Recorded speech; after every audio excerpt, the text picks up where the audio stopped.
Narasapuram MP Raghuramakrishnaraju గారికి చంద్రబాబు గారు భారీ గుడ్ న్యూస్ చెప్పబోతున్నారా? ఆయనకి రానున్నటువంటి సార్వత్రిక ఎన్నికల్లో టీడీపీ తరపున ఎమ్మెల్యే లేదా ఎంపీ అభ్యర్థిగా అవకాశం ఇవ్వబోతున్నారా అంటే అవుననే సమాధానం ఇస్తున్నారు కొంతమంది రాజకీయ విశ్లేషకులు. ఇక ఇదే అంశానికి సంబంధించి మనతో మాట్లాడేందుకు ప్రముఖ రాజకీయ విశ్లేషకులు అంకమరావు గారు మనతో ఉన్నారు. సార్తో మాట్లాడు. సార్ నమస్తే. సార్ నమస్తే. సార్, నరసాపురం ఎంపీ రఘురామకృష్ణరాజు గారికి చంద్రబాబు గారు భారీ గుడ్ న్యూస్ చెప్పబోతున్నారని, ఆయన రానున్నటువంటి సార్వత్రిక ఎన్నికల్లో భారతీయ జనతా పార్టీ నుంచి ఎంపీ స్థానం ఆశించి ఆ లిస్టులో ఆయన పేరు రాకపోవడంతో నిరుత్సాహపడ్డారని, కానీ చంద్రబాబు గారు రానున్నటువంటి సార్వత్రిక ఎన్నికల్లో ఆయనకి ఎమ్మెల్యే అభ్యర్థిగా కానీ లేదా ఎంపీ అభ్యర్థిగా కానీ అవకాశం ఇవ్వబోతున్నారు అంటూ కూడా ఒక వార్త ఇప్పుడు సోషల్ మీడియాలో చక్కర్లు కొడుతూ ఉంది. ఏంటి సార్, ఆ వార్తలో వాస్తవం ఉందంటారా? అంటే ఇక్కడ ముందుగా మనం రఘురామకృష్ణరాజు గారేంటి, రఘురామకృష్ణరాజు గారు నరసాపురం నుంచి గెలిచిన తర్వాత ఇప్పుడు ఆయనకి తిరిగి ఆ స్థానం ఎందుకు భారతీయ జనతా పార్టీ ఇవ్వలేదు అనే దాని మీద గురించి ముందు వెళ్దాం, తర్వాత దీని గురించి నేను వివరిస్తాను. అసలు ఎవరి రఘురామకృష్ణరాజు గారు? వైసీపీ రెబెల్ ఎంపీ, నరసాపురంలో వైసీపీ అభ్యర్థిగా గెలిచినటువంటి వ్యక్తి. మామూలుగా ఆయనకి పదవీకాంక్ష ఉండి ఆయనే తిరిగి పదవిలో కొనసాగాలి అనుకుంటే గెలిచిన సంవత్సరం నుంచే అధికార పార్టీ జగన్మోహన్ రెడ్డి గారి యొక్క శక్తియుక్తులు ఆయనకున్నటువంటి పరపతిని దృష్టిలో పెట్టుకొని, ఆయన మనస్తత్వాన్ని దృష్టిలో పెట్టుకొని ఎవరైనా పోరాటం చేస్తారా? ఎదురు తిరిగి మాట్లాడగలరా? అసలు జగన్మోహన్ రెడ్డి పాలనను వ్యతిరేకిస్తూ జగన్మోహన్ రెడ్డి పాలనలో జరుగుతున్నటువంటి అరాచకాలను, అన్యాయాలను ఆయన ప్రజల దృష్టికి తీసుకురావడానికి రచ్చబండ అనేటువంటి ఒక కార్యక్రమం పెట్టి అసలు జగన్మోహన్ రెడ్డి ప్రభుత్వంలో ఉన్నటువంటి వైఫల్యాలను ప్రజల దృష్టికి ఆయన నిష్పక్షపాతంగా తీసుకెళ్ళారు. ఈ నేపథ్యంలో అందరూ అసలు భారతీయ జనతా పార్టీ నుంచి ఖచ్చితంగా ఈయనకి రానున్నటువంటి ఎన్నికల్లో నరసాపురం ఎంపీ అభ్యర్థిగా అవకాశం దక్కిద్ది అంటూ భావించారు. కానీ అసలు భారతీయ జనతా పార్టీ ఒక్కసారిగా రఘురామకృష్ణరాజు గారికి షాక్ ఇచ్చింది.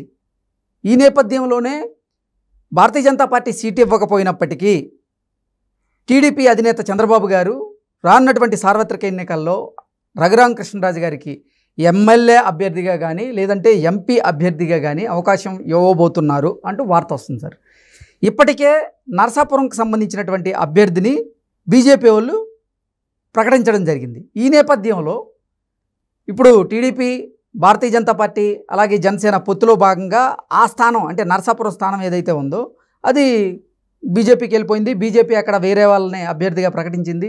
ఈ నేపథ్యంలో ఈయనకు అవకాశం ఇచ్చినా నరసాపురం నుంచి పోటీ చేసే అవకాశం అయితే ఉండదు. మరి ఎక్కడి నుంచి పోటీ చేసే అవకాశం ఉందనేది కూడా ఇప్పుడు సర్వత్రా చర్చనీయాంశంగా మారిన నేపథ్యంలో అసలు ఏంటి, ఏం జరుగుతుంది అంటే అని మీరు ఎందుకు అనుకుంటున్నారు? మార్పులు చేర్పులు ఉండవా? ప్రకటించిన వాళ్ళందరూ పోటీ చేశారు భారతదేశ చరిత్రలో. ఓకే, చివరి నిమిషంలో మారిన సందర్భాలు ఎన్ని లేవు? ఓకే, రఘురామకృష్ణరాజు గారు అంటే ఎవరు అనుకుంటున్నారు మీరు? రఘురామకృష్ణరాజు గారి పరిస్థితి ఏంటి ఈరోజు ఆంధ్ర రాష్ట్రంలో? రఘురామకృష్ణరాజు గారు ఈరోజు ప్రతిపక్షాల కంటే కూడా ఈ ప్రభుత్వం మీద అలుపెరగని పోరాటం చేస్తూ ప్రతిరోజు వాళ్ళు చేస్తున్నటువంటి తప్పుల్ని ప్రజలకు వివరించడానికి రచ్చబండ కార్యక్రమం ద్వారా ప్రజల మధ్యకు వచ్చేసి ప్రజలను చైతన్యపరిచి ఈ ప్రభుత్వం మీద ప్రతిపక్షాల కంటే ఎక్కువ పోరాటం చేసి ప్రభుత్వ వ్యతిరేకతకి కారణమైన వ్యక్తుల్లో ప్రప్రథముడు రఘురామకృష్ణరాజు గారు కదా. అవును.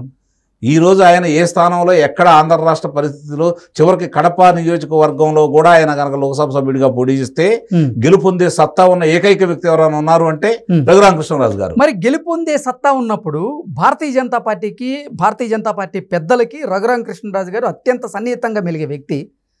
ఆయన అసలు మన అంటే తెలుగు రాష్ట్రాల నేటివిటీకి సంబంధించిన ఫుడ్ కూడా అందరికీ అక్కడ రుచి చూపించినటువంటి వ్యక్తి. ఆ వ్యక్తికి ఇప్పుడు భారతీయ జనతా పార్టీ పెద్దలు ఎందుకు టికెట్ ఇవ్వలేదనేది ఇప్పుడు సర్వత్రా చర్చనీయాంశంగా మారింది. ఇప్పుడు వాళ్ళ పార్టీలో చేరలేదు, వాళ్ళ కేటాయించారు, వాళ్ళ పార్టీ ఇష్టం, వాళ్ళ పార్టీ ఇష్టం. ఇప్పుడు చాలా మంది ఏమనుకుంటున్నారంటే జగన్మోహన్ రెడ్డి గారు అడ్డుపడ్డాడు. ఎగ్జాక్ట్లీ, నేను అదే క్వశ్చన్ అడగబోతున్నా. అంటే అసలు రఘురామకృష్ణరాజు గారికి భారతీయ జనతా పార్టీ ఈ నరసాపురం సీటు ఇవ్వకుండా ఉండడానికి కారణం జగన్మోహన్ రెడ్డే చక్రం తిప్పారు, ఆయన విషయంలో అంటూ కూడా ఒక వార్త వస్తుంది. వాటిలో వాస్తవం ఉందంటారా? ఇప్పుడు జగన్మోహన్ రెడ్డి గారు రఘురామకృష్ణరాజు గారి మీద గెలిచారా, రఘురామకృష్ణరాజు గారు జగన్మోహన్ రెడ్డి మీద గెలిచారా? దానికి చెప్పండి. తర్వాత అంటే జగన్మోహన్ రెడ్డి బొమ్మ పెట్టుకొని రఘురామకృష్ణరాజు గతంలో జరిగినటువంటి ఎన్నికల్లో గెలిచారు అంటూ కూడా వాళ్ళు చెప్తూ ఉన్నారు. ఇప్పుడు ఈ వివాదంలో నరసాపురం టికెట్ విషయంలో రఘురామకృష్ణరాజు గారు జగన్మోహన్ రెడ్డి గారి మీద గెలిచారా, జగన్మోహన్ రెడ్డి గారు రఘురామకృష్ణరాజు గారి మీద విజయం సాధించారా? ఇప్పుడు Bharatiya Janata party seat confirm చేయలేదు కాబట్టి నేను అడిగిందని చెప్పండి. జగన్మోహన్ రెడ్డి గారు అంశం తీసుకొచ్చారు కాబట్టి జగన్మోహన్ రెడ్డి గారి మీద రఘురామకృష్ణరాజు గారు విజయం సాధించారా ఈ విషయంలో, టికెట్ రాకుండా చేసే విషయంలో? రఘురామకృష్ణరాజు గారు జగన్మోహన్ రెడ్డి గారి మీద జగన్మోహన్ రెడ్డి గారే రఘురామకృష్ణరాజు గారి మీద విజయం సాధించినట్లుగా చెప్తూ ఉన్నారు. లేదు, ఎట్లా అవుతుంది? ఆయనకి టికెట్ రాకుండా అడ్డుపడ్డారు. అసలు ఆయన చూసి భయపడ్డాడు, టికెట్ రాని కూడా చేశాడు అంటే రఘురామకృష్ణరాజు గారు గెలిచినట్టే కదా, అవునా కదా? ఓకే, అంటే మీరేమో ఇలా అంటే సీటు రాకుండా చేయడం చెప్పేది దాని తర్వాత వస్తానండి. నేను అడిగిన దానికి మీరు సమాధానం చెప్పండి. ఇప్పుడు రఘురామకృష్ణరాజు గారి మీద మేము గెలవలేము, రఘురామకృష్ణరాజు గారే గెలుస్తారు ఎట్టి పరిస్థితుల్లో కూడా, కాబట్టి రఘురామకృష్ణరాజు గారు అక్కడ పోటీ చేయకూడదని చెప్పి జగన్మోహన్ రెడ్డి గారు భావించారు అంటే జగన్మోహన్ రెడ్డి గారి మీద పైచేయి సాధించి విజయం సాధించింది రఘురామకృష్ణరాజు గారే కదా, అవునా కదా? జగన్మోహన్ రెడ్డి గారు నేను అది ఇది అని చెప్పుకుంటా వస్తున్నాడు కదా. కానీ అసలు అంటే వైసీపీ వాళ్ళు చెప్తుంది ఏంటంటే అసలు కాదండి, వాళ్ళతో సంబంధమే లేదు. రఘురామకృష్ణరాజు గారిని చూసి భయపడ్డాడు, పారిపోయాడు అని చెప్పి జగన్మోహన్ రెడ్డి గారు మనం భావించాలి కదా ఇప్పుడు. కాబట్టి రఘురామకృష్ణరాజు గారు గెలిచారు కదా.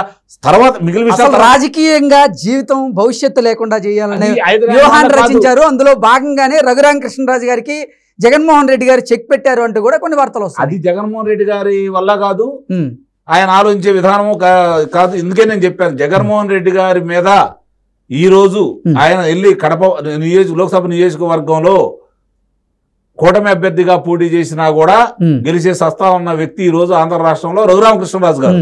అందుట్లో ఎలాంటి సందేహం కూడా లేదు, భారీ ఆధిక్యతతో గెలుస్తారు. కాబట్టి ఆయన నరసాపురంలో నిలవరించగలిగారేమో కానీ రఘురామకృష్ణరాజు గారి చేతిలో ఓడిపోయాడు. ప్రజల దృష్టిలో కూడా ఓడిపోయాడు జగన్మోహన్ రెడ్డి గారు, పారిపోయాడు. ఆయన సింహం అంటున్నారు కదా, ఇక్కడ పారిపోయాడు. కాబట్టి ఇక్కడ రఘురామకృష్ణరాజు అనే వ్యక్తి జగన్మోహన్ రెడ్డి గారి మీద గెలిచాడు, జగన్మోహన్ రెడ్డి గారు ఓడిపోయాడు. ఇప్పుడు టీడీపీ అధినేత చంద్రబాబు గారు గనక ఎమ్మెల్యే అభ్యర్థిగా కానీ ఎంపీ అభ్యర్థిగా కానీ అవకాశం ఇస్తే మళ్ళీ గెలిచినట్టేనా, అట్లా భావించచ్చా? ఇప్పుడు మీరు ఒక అంశం అయిపోయింది, రెండో అంశంకి వస్తా. మీరు అడిగిన దానికి మీరు తెలుగుదేశం పార్టీ తరఫున ఇస్తారా అని చెప్పకుండా కదా మీరు భావిస్తున్నారు, ఇస్తారని కదా మీరు భావిస్తున్నారు. కాబట్టి నిస్సందేహంగా ఈ రోజు ప్రజలందరూ కోరుకుంటున్నారు రఘురామకృష్ణరాజు గారిని లోక్సభ సభ్యుడిగా చూడాలని. ఎక్కడ ఏ స్థానంలో ఇచ్చినా కూడా ఆయన గెలుస్తాడు. ఇవ్వాల్సిన బాధ్యత ఈ రోజు చంద్రబాబు నాయుడు గారి మీద, పవన్ కళ్యాణ్ గారి మీద ఉందని చెప్పి నేను భావిస్తున్నాను. నిజంగా గనక చంద్రబాబు నాయుడు గారు కావచ్చు, లేకపోతే పవన్ కళ్యాణ్ గారు కావచ్చు, ఈయన పోరాటాన్ని గుర్తించకుండా ఉమ్మడి అభ్యర్థిగా ప్రకటించకపోతే నిస్సందేహంగా భారతీయ జనతా పార్టీ కంటే కూడా వీళ్ళే ఎక్కువ తప్పు చేశారని చెప్పేది నేను భావిస్తాను. భారతీయ జనతా పార్టీ కూటమిలో ఆయన చేరలేదు కాబట్టి ఆ పార్టీలో వాళ్ళు ఏదైనా సమర్థించుకోవచ్చు, ఎవరు ఒత్తిడికైనా లొంగొచ్చు. దానికి అడ్డం పడ్డ వాళ్ళు ఆయన చెప్పినట్టు సోము వీర్రాజు గారు కావచ్చు, లేకపోతే ఇప్పుడు పార్టీలో ఉన్న ప్రముఖులు కావచ్చు, జీవీఎల్ నరసింహారావు గారు కావచ్చు, ఇంకోళ్ళు కావచ్చు. సోము వీర్రాజు చెప్పిన, విష్ణువర్ధన్ రెడ్డి గారు చెప్పిన, నెక్స్ట్ జీవీఎల్ నరసింహారావు గారు చెప్పిన, వీళ్ళందరూ చెప్పిన రఘురామకృష్ణరాజు గారికి సీట్ రాకుండా అడ్డుపడగలరా అసలు వాళ్ళు భారతీయ జనతా పార్టీ పెద్దల దగ్గర? నిస్సందేహంగా వాళ్ళకు ఉన్నటువంటి సోము వీర్రాజు గారికి ఉన్నటువంటి ఆర్ఎస్ఎస్ నేపథ్యం కాకపోతే ఆయన ఏం పోరాటం చేశాడని చెప్పని రాష్ట్ర అధ్యక్షుడు అయ్యాడు చెప్పండి. అంటే ఇక్కడ భారతీయ జనతా పార్టీకి సంబంధించినటువంటి నేతలే రఘురామకృష్ణరాజు గారికి టికెట్ రాకుండా చేశారా, లేదంటే జగన్మోహన్ రెడ్డి చక్రం తిప్పి రఘురామకృష్ణరాజు గారికి టికెట్ రాకుండా చేశారా అంటే ఏం చెప్తారు? జగన్మోహన్ రెడ్డి గారి మీద ఉన్న ప్రేమ ఉండేవాడు, తిరిగి జగన్మోహన్ రెడ్డి గారిని ముఖ్యమంత్రిగా చేయాలనుకుంటున్న వాడు భారతీయ జనతా పార్టీని 1000 అడుగుల గోతిలో పెట్టి ఆంధ్ర రాష్ట్రంలో పూడ్చాలనుకుంటున్నటువంటి ఈ భారతీయ జనతా పార్టీ పెద్దలు జగన్మోహన్ రెడ్డి గారి యొక్క అభివృద్ధిని దృష్టిలో పెట్టుకొని, రఘురామకృష్ణరాజు గారి యొక్క ప్రతిభను గుర్తులో పెట్టుకొని ఆయన వస్తే రేపు పొద్దున మనుగడ సాగించలేమో అని చెప్పిన భయం కొద్దీ వాళ్ళు సహకరించారని చెప్పని నేను భావిస్తున్నాను.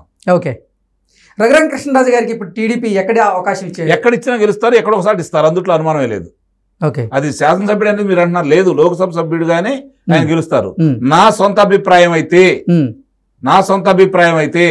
ఆయన శాసనసభ్యుడిగా పోటీ చేయాలా, గెలవాలా శాసనసభ్యుడిగానా లోక్సభ సభ్యుడు? శాసనసభ్యుడిగా పోటీ చేయాలా, గెలవాలా, ఆయన హోంమంత్రిగా బాధ్యతలు తీసుకోవాలా, ఒక్కొక్కటి తాట తీయాలని చెప్పి అయితే నేను కోరుకుంటున్నాను.